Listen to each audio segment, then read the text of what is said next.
लगता है तुम्हारे हाथ से कंट्रोल निकल रहा है उस जंग का जो तुमने शुरू की थी, डोनाल्ड। सब कुछ वैसा नहीं हो रहा जैसा तुमने सोचा था। उस क्रिमिनल नेतन्याहू ने तुम्हें मैनिपुलेट किया ताकि तुम उसके लिए जंग लड़ो, ईरान के खिलाफ। तुम्हें लगा तुम मुझे और मेरे कमांडर्स को मार दोगे और ईरान बिना लड़े ही ढेर हो जाएगा। तुम्हें लगा तुम ईरानियंस पर बॉम्ब बरसाओगे और वो अपने ही देश के खिलाफ हो जाएंगे। तुमने सोचा ईरान का किस्सा बस एक वीकेंड में खत्म हो जाएगा, बिल्कुल वेनेजुएला की तरह, है ना?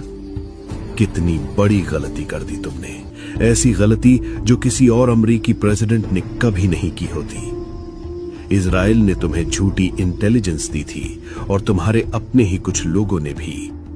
अब पूरी दुनिया हैरान है कि तुम इतनी आसानी से धोखा कैसे खा गए। इसलिए क्योंकि तुम एक बच्चे हो। तुम्हें ना प्लानिंग आती है ना सोचना।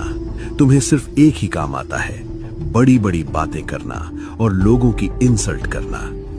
तो अब जब तुम्हारे लोग इस जंग का मकसद पूछते हैं तो तुम झूठ बोलते हो, मन घड़ंत कहानियां सुनाते हो, एक दिन धमकी देते हो और अगले ही दिन पीछे हट जाते हो। तुम अपने लोगों से झूठ बोलते हो कि ईरान तुमसे बातचीत कर रहा है। तुम अपने दोस्तों की इंसल्ट करते हो और उन पर दबाव डालते हो ताकि वो इस जंग में शामिल हो जो तुमने इतनी लापरवाही से शुरू की है।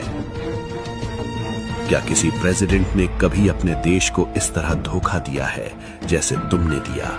और अब तुम ईरान में अपनी जमीनी फौज भेजने की प्लानिंग कर रहे हो। ये तुम्हारी सबसे भयानक गलती होगी। मेरे कमांडर्स बेसब्री से इंतजार कर रहे हैं कि तुम अपनी ट्रूप्स यहां भेजो। मैं बस अपने कमांडर्स से इतना ही कहूंगा कि वो थोड़ी रहमदिली दिखाएं और सब्र रखें तुम्हारी उन फौजों पर जो इस जंग के लिए बिल्कुल तैयार नहीं है। दुनिया में अमन रहे।